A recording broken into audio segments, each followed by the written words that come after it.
What if I told you that there was an 80% chance that the brakes in your car were going to go out at some point in your lifetime? Would you go get those brakes changed, or would you take that risk? Would you be happy that you were given the knowledge to take action before it was too late?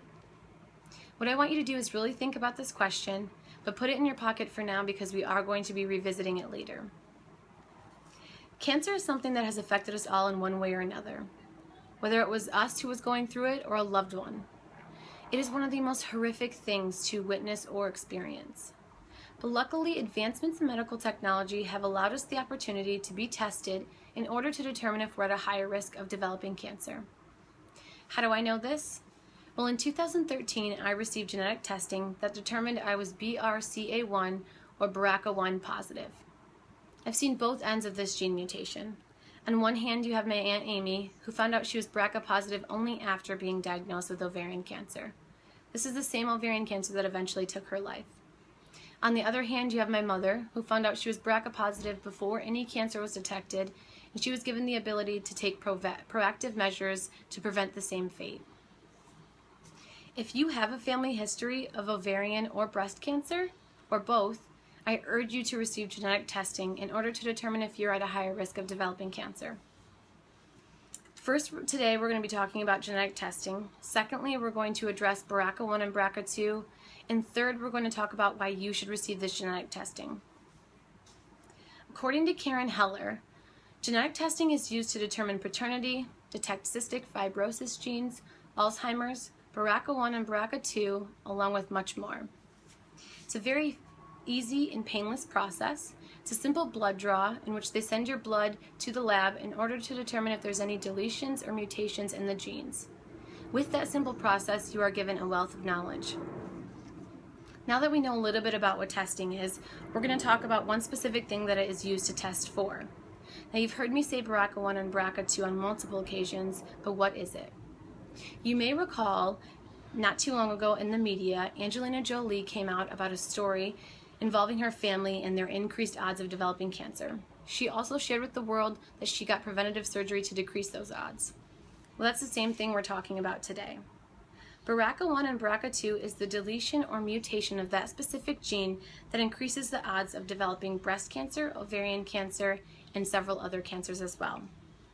Now, this increase is not minimal. As you can see in this graph, a normal individual has about a 1.3% chance in their lifetime of developing ovarian cancer and a 12% chance of developing breast cancer in their lifetime. Here in the red is the BRCA gene mutation, and you can see it's significantly higher. An individual with a BRCA gene mutation has about a 40 to 60% chance of developing ovarian cancer in their lifetime and a 60 to 80% chance of developing breast cancer in their lifetime. These numbers are absolutely staggering. Now that we know a little bit about the testing and a little bit about BRCA1 and BRCA2, let's talk about why you should get tested for this. What's the point? What's the benefit? How is it going to benefit you from knowing that you're at a higher risk? Well, in this case, knowledge is power. You're given the power to take control and choose your fate when you get genetic testing. Because the odds of developing breast cancer and ovarian cancer are so much higher with this gene mutation, you have to be proactive. There are a couple options for being proactive. There's surveillance, which means that you have increased exams in order to detect the cancer early on. Now, this is a less invasive way of handling the positive results, but it's not 100% guaranteed. In fact, many people feel like it takes away their quality of life because every 6 months you're going into your doctor appointment just hoping that they haven't found any cancer. A more aggressive way of treating it is preventative surgery.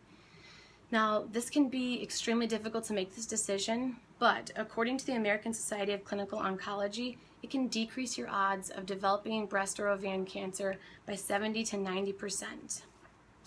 Now, there is no right or wrong answer in determining how to go about your future actions after finding out that you're positive for the gene mutation, but I ask you to consider this one thing. There is no good way of detecting ovarian cancer. Most ovarian cancers are detected in stage 3 and 4, and at that point it is too late for you to make any choices or take any action. Now, we've talked about genetic testing, we've talked about BRCA1 and BRCA2, and we've talked about why you should get this testing done. If you have a family history of breast and or ovarian cancer, I urge you to receive genetic testing in order to determine if you're at a higher risk. My grandmother died at the age of 33, and I have to believe that this is in part due to the fact that she could not receive genetic testing and she wasn't able to be proactive. It is certainly scary to obtain this knowledge, but it is scarier to live a life of denial that leads you to stage 4 cancer in which you have no other choices and no other options. Now I ask you to revisit that question I asked you before, and I want you to apply it to BRCA1 and BRCA2.